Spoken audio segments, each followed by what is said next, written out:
Welcome back all of you.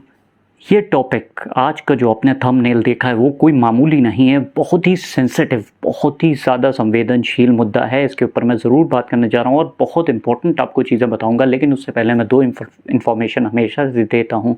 एक पहली कि मेरा एक और केमिस्ट्री का चैनल है जिसका नाम है आमिर केमज़ोन, नीचे की ओर चल रहा है। 9 से लेकर 12th तक की स्टूडेंट्स के लिए है, नीट और जेई के लिए भी है। ज़रूर अपने दोस्तों को, अपने रिलेटिव्स को ज़रूर बताइए। सेकेंड पॉइंट ये है कि यूट्यूब की पॉलिसी के हिसाब से कभी भी यूट्यूब बंद किया जा सकता है, इसलिए मैं आपसे चाहूँगा कि अगर कभी ऐसा होता है तो आप लोग मुझसे कनेक्ट रहें।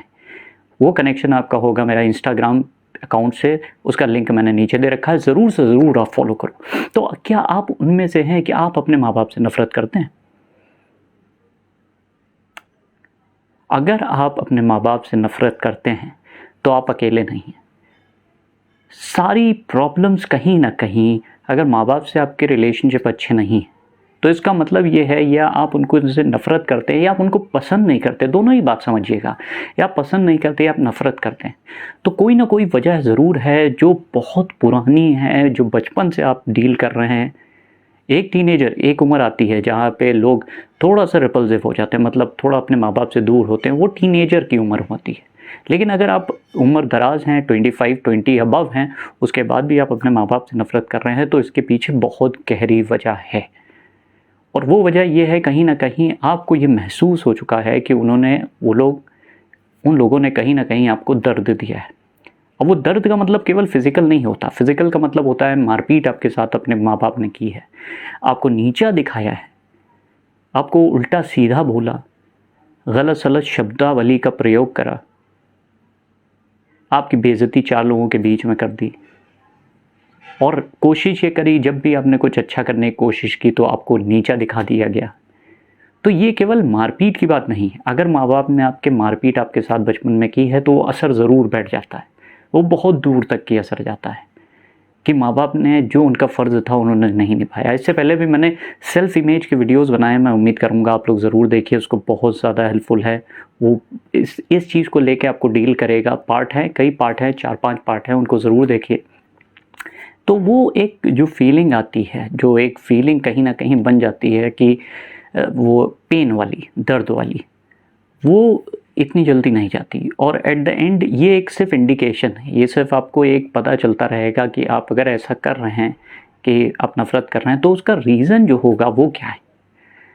वो रीज़न ढूंढने की कोशिश करिए, वो रीज़न ज़रूर से ज़रूर तलाश करिए, क्योंकि वो रीज़न आपको ये बताएंगे कि ऐसा क्यों है, क्यों आप पसंद नहीं कर रहे हैं, क्यों आप नफ़रत कर रहे हैं, वो कौन से रीज़न्स हैं।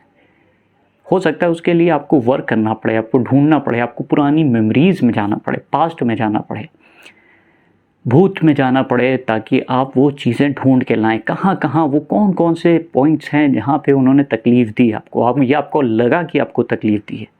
कोई भी माँ बाप इंटेंशनली अपने बच्चों को दर्द नहीं देता, कोई भी दुनिया का कोई माँ बाप अपने बच्चों को दर्द नहीं देता, चाहे वो इमोशनल हो, चाहे वो साइकोलॉजिकल हो, चाहे वो फिज़िकल हो या मेंटल हो, कोई भी नहीं देता।